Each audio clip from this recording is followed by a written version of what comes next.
If I Perish by Esther Ahn Kim, by Moody Publishers. Publisher's Preface. The recent upsurge in reader interest in events and experiences of the Second World War years has resulted in a spate of books focusing on Nazi and Soviet torture and concentration camp experiences. Yet, during these years, thousands of Korean Christians were undergoing harassment, imprisonment, and torture as brutal and ingenious as any carried out by Roman emperors or during the Inquisition. Convinced that God had called them, Ahn Suk, a wealthy industrialist's frail daughter and Christian school teacher, and Elder Park, a Methodist spiritual leader, set out in 1939 on an incredible journey from Pyongyang to Tokyo to make Japanese leaders aware of Japanese atrocities against Korean Christians and warn them of God's judgment by fire from the sky. Prepared to die for their audacious penetration of the sacrosanct Japanese diet, they instead went to prison. Miss Ahn's courageous activities in prison not only brought the light of the gospel to many, but also resulted in a reduction of torture. After Ahn Suk was released from prison, she was married to Don Kim.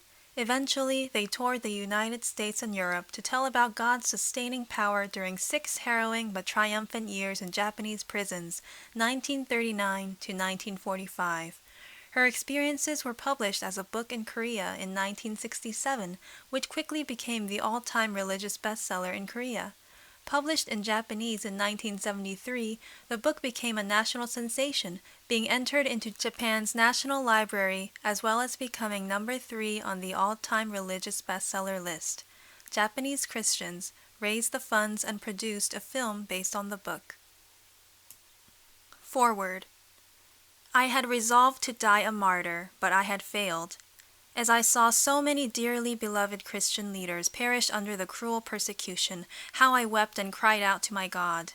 "O Lord, this moment send your heavenly cameras to take pictures of this cruelty. Hurry, please!" I truly believe that He took pictures of everything that happened during those terrible years. At the same time, He helped me to remember the details and facts of every event, how Jesus loved those who loved Him, how He gave them strength to overcome the power of darkness, and how, in His unfailing mercy, He helped believers to have faith in Him. I, too, knew His love and strength and peace. I would share it all with you, but my pen is imperfect. I cannot explain how such a weak woman as I was given such wonderful blessings during times of fear and suffering. This is the record of my prison life and a testimony of the acts of Jesus Christ. It is my earnest prayer that the glory of Jesus be manifested. Jesus, let me offer this humble testimony to you. I love you with my all. Mrs. Don M. Kim.